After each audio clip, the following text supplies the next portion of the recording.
In 1974, the towering Inferno terrified audiences with fire, chaos, and heroism inside a burning skyscraper. But 50 years later, the real stories of its cast unfolded far more painfully. Fame faded, careers stalled, and some lives took turns no one could have imagined. So what really happened to the cast? Stay with us, because once you learn the truth, you may never watch this film the same way again. O.J. Simpson as Harry Jernigan. Harry Jernigan, the head of security in the towering Inferno, 1974, was played by O.J. Simpson.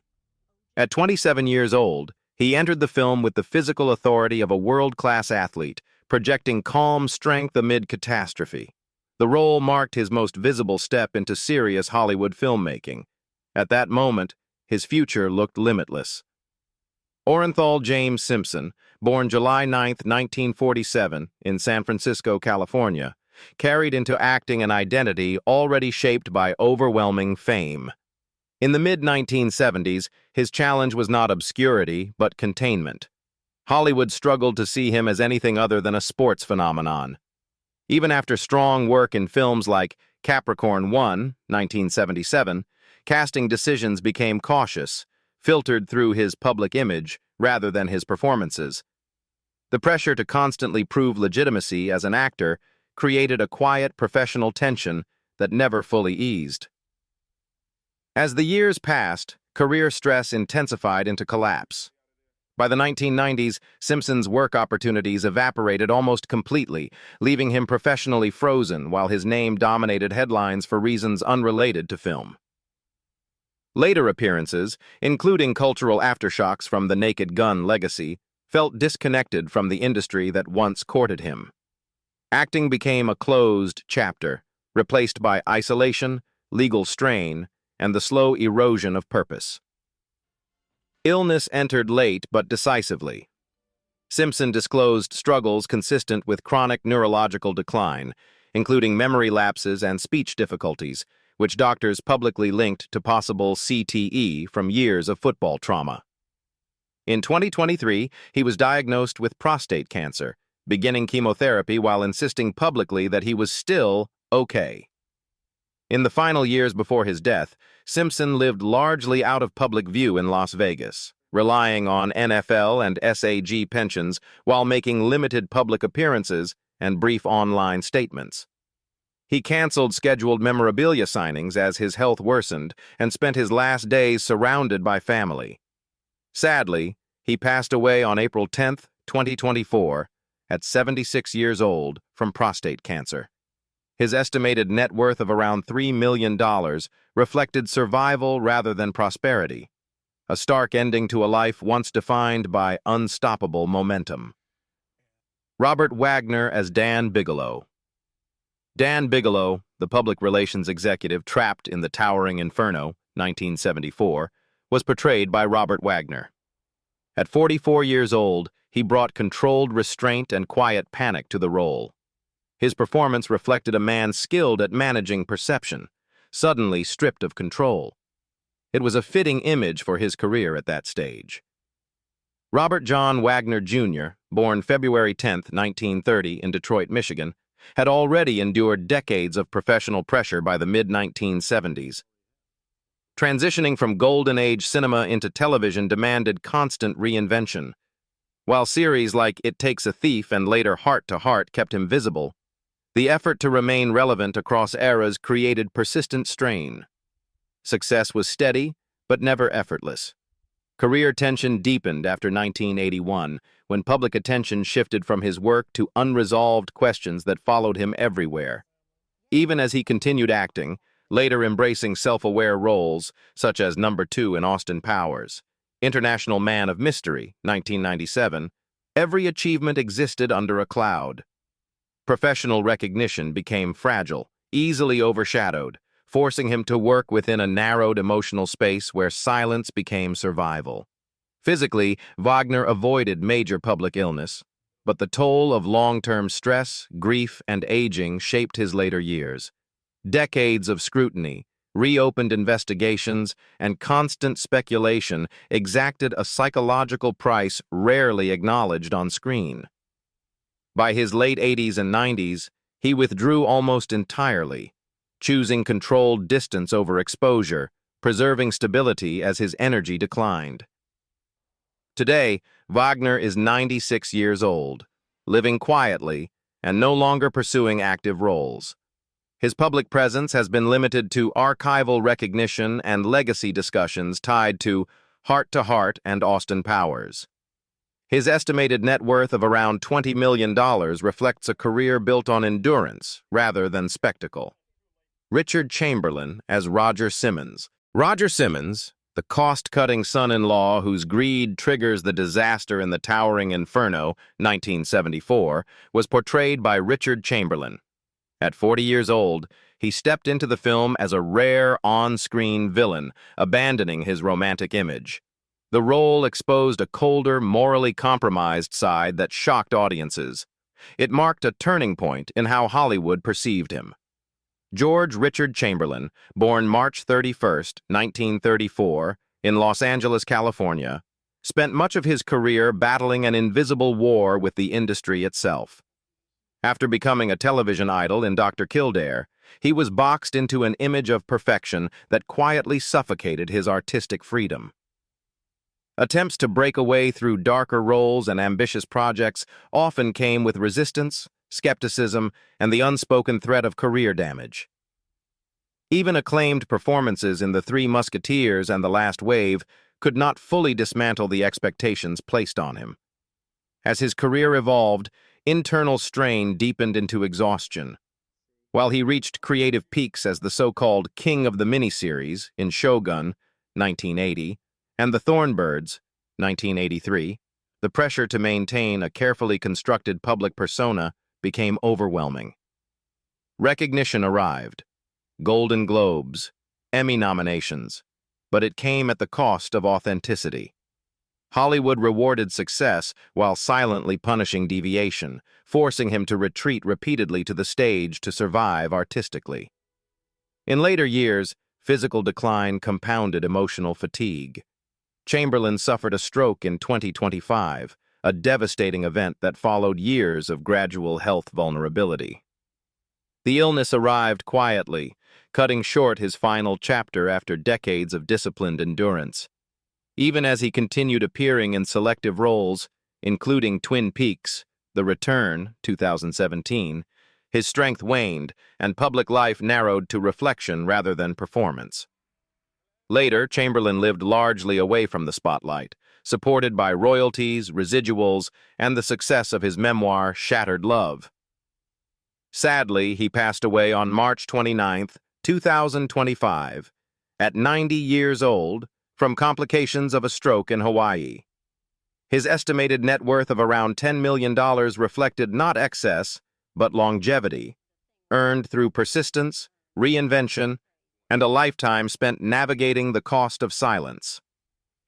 Steve McQueen as Chief Michael O'Halloran. Chief Michael O'Halloran, the fearless fire commander in The Towering Inferno, 1974, was played by Steve McQueen.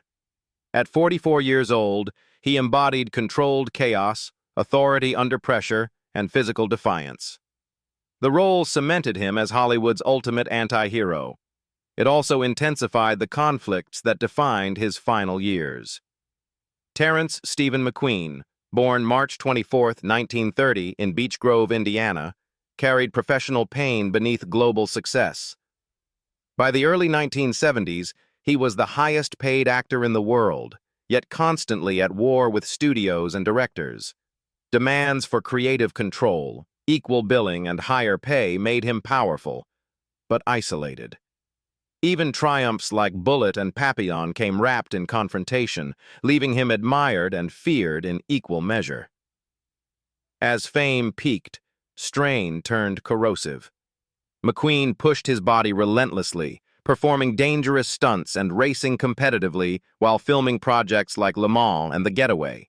The same risk-driven lifestyle that fueled his screen presence quietly eroded his health.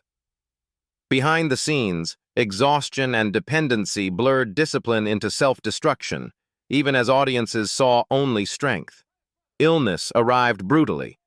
McQueen was diagnosed with pleural mesothelioma, a rare and aggressive cancer linked to asbestos exposure from racing and film work. As conventional medicine offered no hope, he sought experimental treatment abroad. The disease spread rapidly, attacking his lungs and abdomen, weakening a body once defined by resilience. In his final months, McQueen withdrew almost completely, completing The Hunter, 1980, while concealing the severity of his condition. He died on November 7, 1980, at 50 years old, from a heart attack following surgery in Mexico. His ashes were scattered in the Pacific Ocean.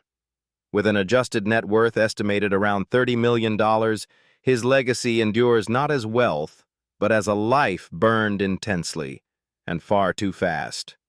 Paul Newman, as Doug Roberts. Doug Roberts, the principal architect in the towering Inferno, 1974, was played by Paul Newman. At 49 years old, he portrayed a man trapped inside a building he designed, forced to confront the human cost of compromise. The role carried moral weight rather than spectacle. It reflected Newman's growing gravitas at mid-career. Paul Leonard Newman, born January 26, 1925, in Cleveland Heights, Ohio, lived under relentless pressure once superstardom arrived. By the late 1960s and 1970s, success no longer brought ease, only expectation. Films like Butch Cassidy and the Sundance Kid, 1969, made him an icon, yet the burden of being a perfect movie star fed quiet depression and self-doubt. Hollywood adored him, but the spotlight never softened. As the years progressed, creative tension replaced novelty. Newman worked continuously, pushing himself through demanding roles and directing projects, even when exhaustion set in. Though The Color of Money, 1986, finally earned him an Academy Award, it arrived after decades of near misses, reinforcing a sense that recognition always came late. Professional fulfillment was real, but never simple. Illness entered as consequence rather than accident. A lifelong heavy smoker, Newman was diagnosed with lung cancer, a reality he kept largely private while continuing to work. His final performances, including Road to Perdition, 2002, and voice work in Cars, 2006, carried visible fatigue beneath restraint. The disease narrowed his world, forcing a gradual retreat from acting. Later, Newman focused on purpose rather than legacy. Through Newman's Own, he directed most of his estimated $200 million net worth toward charity, donating hundreds of millions to humanitarian causes. He died on September 26, 2008, at 83 years old, at his home in Westport, Connecticut. Cremated after a private farewell, he left behind a reputation defined not by fame, but by conscience. William Holden as Jim Duncan. Jim Duncan, the guilt-ridden tower owner in The Towering Inferno, 1974, was portrayed by William Holden. At 56 years old, he embodied regret, denial, and moral collapse. The performance mirrored his own inner conflict. It stood as one of his final major studio triumphs. William Franklin Holden, born April 17, 1918, in O'Fallon, Illinois, carried the scars of early Hollywood glory. After winning Oscars for Sunset Boulevard, 1950, and Stalag 17, 1953, success became both shield and poison. As roles diminished with age, alcohol filled the void, eroding discipline and trust.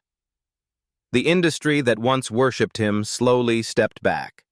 Career strain deepened into isolation. Though later performances like Network, 1976, proved his brilliance remained intact, opportunities narrowed as addiction worsened. Holden's reputation shifted, from leading man to cautionary tale, while he struggled to maintain relevance in a changing Hollywood that no longer waited for him to recover. Alcoholism destroyed his health. Years of heavy drinking led to blackouts, injuries, and declining physical stability. Friends noticed the tremor beneath his charm, the exhaustion behind the smile. By the late 1970s, his body was failing faster than his spirit could admit. In his final months, Holden lived alone in Santa Monica, withdrawing from public life. On November 12, 1981, he slipped while intoxicated, striking his head and bleeding internally. He died at 63 years old, alone, his body discovered days later. Cremated without a public funeral, he left an estimated $10 million net worth, and a legacy haunted by brilliance undone by self-destruction. Faye Dunaway as Susan, the architect's companion in The Towering Inferno, 1974, was portrayed by Faye Dunaway. At 33 years old, she stepped into the role with controlled intensity, grounding the emotional stakes of a film driven by spectacle and disaster. Her performance was restrained rather than flamboyant, signaling an actress already wary of excess. By 1974, Dunaway was not rising. She was already being tested by fame itself. Dorothy Faye Dunaway, born January 14, 1941 in Bascom, Florida, entered Hollywood with an intelligence and severity that quickly set her apart. After the seismic impact of Bonnie and Clyde, 1967, her career accelerated at a pace few could withstand. Critical praise came fast, but so did pressure. Directors demanded perfection, studios demanded obedience, and Dunaway demanded truth from every role. That collision created tension. On sets like Chinatown, 1974, and later Network, 1976, her uncompromising focus was misread as hostility, slowly turning admiration into professional resistance. The strain intensified as her reputation hardened. Even after winning the Academy Award for Network, Dunaway did not find relief. She found isolation. Projects narrowed. Scripts arrived with conditions. When Mommy Dearest, 1981, was released, the backlash was ruthless, rewriting her public image overnight. What would later become a cult phenomenon initially felt like a professional exile. The industry that once celebrated her ferocity now punished it, leaving her to carry the blame alone. Behind the public narrative, Dunaway was fighting invisible battles. She later acknowledged living with bipolar disorder and severe depression, illnesses that distorted perception, drained energy, and magnified conflict. During periods when she appeared volatile or withdrawn, she was often struggling simply to function. Work became inconsistent, not from lack of talent, but from exhaustion. Films like Barfly, 1987, and Don Juan DeMarco, 1995, showed flashes of her power, but the cost of sustaining that power was immense. Today, Faye Dunaway is 85 years old, living largely away from public life. Before stepping back, she continued appearing selectively in film, television, and theater, preserving her legacy on her own terms. With an estimated net worth of around $50 million, her story stands as a cautionary tale, how brilliance can survive fame, but rarely escapes it unscarred. Fred Astaire as Harley Claiborne. Harley Claiborne, the gentle con man in The Towering Inferno, 1974, was played by Fred Astaire. At 75 years old, he delivered a rare dramatic performance without dance or song, relying solely on presence and restraint. The role surprised audiences who expected elegance, not vulnerability. It became one of the most human performances of his late career. Frederick Austerlitz Jr., born May 10, 1899, in Omaha, Nebraska, carried a lifetime of discipline into old age. By the time he joined The Towering Inferno, Astaire was no longer battling rivals. He was battling time. Each role required negotiation with a body that no longer responded effortlessly. Though celebrated for Top Hat, 1935, and Swing Time, 1936, Astaire privately questioned his worth beyond dance, fearing he would be remembered only for grace, not depth. Professionally, aging was its own form of pressure. Studios hesitated. Scripts were cautious. When Astaire accepted later roles like On the Beach, 1959, and The Towering Inferno, he did so knowing every performance might be his last. He worked meticulously, often repeating scenes long after others were satisfied. Perfectionism did not fade with age. It intensified, driven by the quiet terror of decline. Health eventually intervened. In his late 80s, Astaire developed pneumonia, a condition especially dangerous for someone of his age. The illness progressed rapidly, robbing him of the physical resilience that had defined his life. For a man whose identity was movement, the stillness was devastating. Friends noted how sharply his energy fell in the final months, as if the body finally demanded rest after decades of control. Astaire spent his final years quietly in Los Angeles, surrounded by family and memories rather than stages. He died on June 22, 1987, at 88 years old, from pneumonia. He was laid to rest at Oakwood Memorial Park in Chatsworth, California, near longtime collaborators. With an estimated net worth of about $10 million, he left behind something beyond wealth, a standard of precision, humility, and grace that cinema has never replaced. Jennifer Jones as Lissalette Mueller. Lissalette Mueller, the brave woman trapped in the burning tower in The Towering Inferno, 1974, was portrayed by Jennifer Jones. At 55 years old, she delivered a performance marked by quiet courage rather than spectacle. Her face carried resignation, not panic. It was her final major screen appearance, and it felt like a farewell already written. Jennifer Jones, born March 2, 1919 in Tulsa, Oklahoma, lived a career that looked triumphant on paper, but felt suffocating in reality. After winning the Academy Award for The Song of Bernadette, 1943, she became a symbol rather than a person. The industry shaped her image, restricted her choices, and trapped her between saintliness and scandal.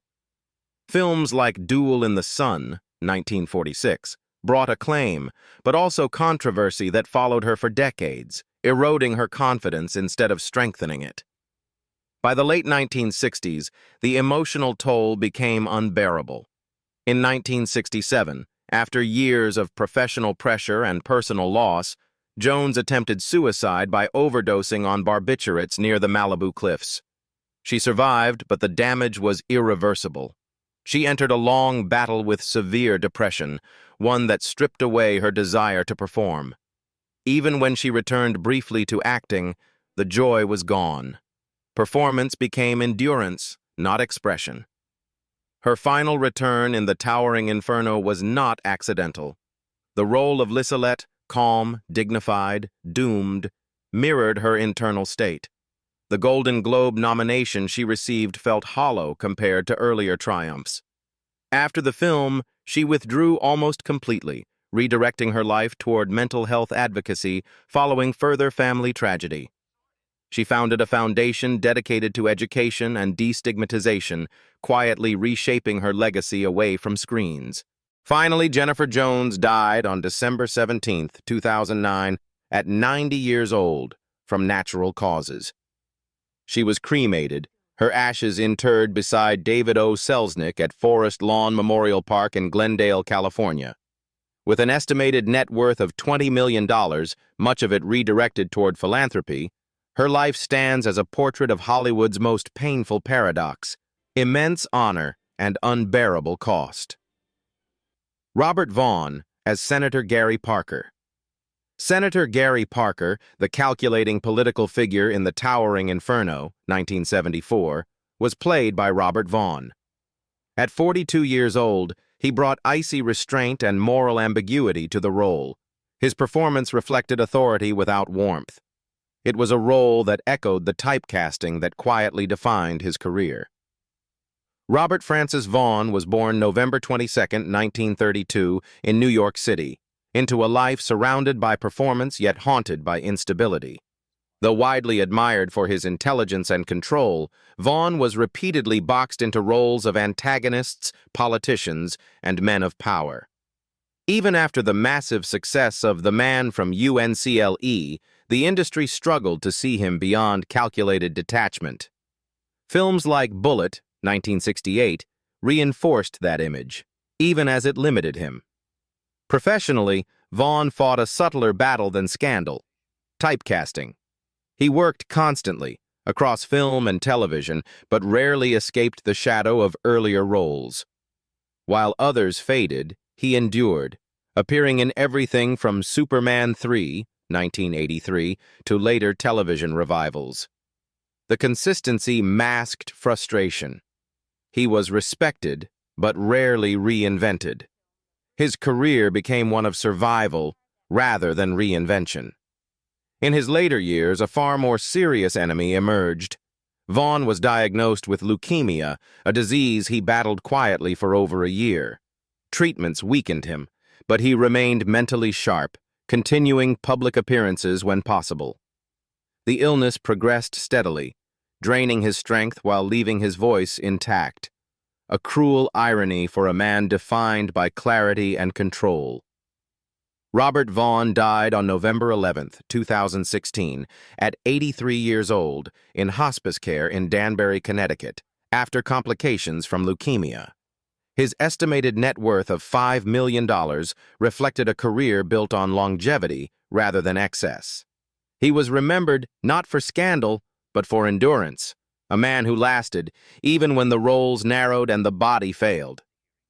Don Gordon as Cappy Cappy, the firefighter battling flames and fate in the towering Inferno, 1974, was played by Don Gordon. At 48 years old, he brought a grounded, workmanlike realism to the role. There was no glamour in his performance, only duty and exhaustion. It felt authentic because Gordon himself had spent a lifetime surviving on the margins of Hollywood. Don Gordon, born Donald Walter Guadagno on November 13, 1926, in Los Angeles, California, never lived the life of a star. His career was steady, but almost always secondary, the dependable face beside bigger names. He appeared again and again in films that became classics, yet his own name rarely led the billing. Working alongside Steve McQueen in Bullitt, 1968, and Papillon, 1973, brought visibility, but not elevation. He was known, yet never celebrated. That quiet frustration followed him for decades. Gordon worked constantly through the late 1960s and 1970s, appearing in films like The Mac, 1973, and The Education of Sonny Carson, 1974, but Hollywood continued to treat him as replaceable. Even when the towering Inferno became a massive hit, his contribution was absorbed into the spectacle. He remained a reliable supporting actor, a label that sounded respectful but felt limiting. Late in life, Gordon faced a far more personal struggle. He was diagnosed with cancer shortly before his death, a revelation that came quietly, without public drama. His health declined rapidly, ending any possibility of a late career resurgence. His final credited appearance, the 2005 documentary Steve McQueen, The Essence of Cool, felt symbolic, a man reflecting on another's legend rather than his own. Don Gordon died on April 24, 2017, at 90 years old, at Cedars-Sinai Medical Center in Los Angeles, from complications related to cancer and natural causes. With an estimated net worth of $5 million, his legacy rests not on fame, but on endurance. An actor who never quit, even when recognition never truly arrived.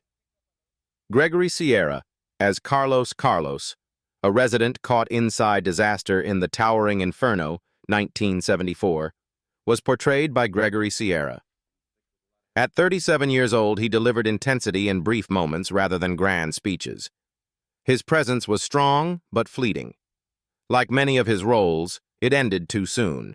Gregory Joseph Sierra was born January 25, 1937, in Manhattan, New York, and carried his identity visibly into every role he played. Hollywood noticed his talent, but also confined it. Again and again, Sierra was cast as the Latino character, rarely allowed complexity beyond accent or attitude. Shows like Sanford and Son and Barney Miller made him recognizable, yet also trapped him inside a narrow box.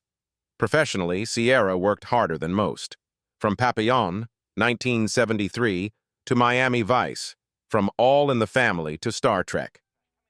Deep Space Nine, his resume was immense. Yet true stability never arrived. Even when cast in Miami Vice, he chose to leave after 4 episodes, unwilling to uproot his life for a role that did not feel sustainable. His career was built on movement, not security. In his later years, the greatest struggle was physical. Sierra was diagnosed with stomach and liver cancer, illnesses that progressed relentlessly. The energy that once fueled decades of television work slowly disappeared. Acting opportunities faded, not from lack of ability, but from failing health. His final years were marked by treatment, fatigue, and withdrawal from public life. Gregory Sierra died on January 4, 2021, at 83 years old in Laguna Woods, California, after a prolonged battle with cancer. With an estimated net worth of $2 million, his story reflects a harsh truth of Hollywood. Talent does not guarantee longevity, and visibility does not equal protection. 50 years later, the flames of the towering Inferno may be gone, but the lives of its cast tell stories that are just as haunting. Some faded quietly, some endured unseen battles, and others left behind legacies few remember in full. Which fate surprised you the most? And which story stayed with you after the credits rolled? Share your thoughts in the comments, and if you want more deep dive stories about classic films and the lives behind them, don't forget to like, subscribe, and turn on notifications.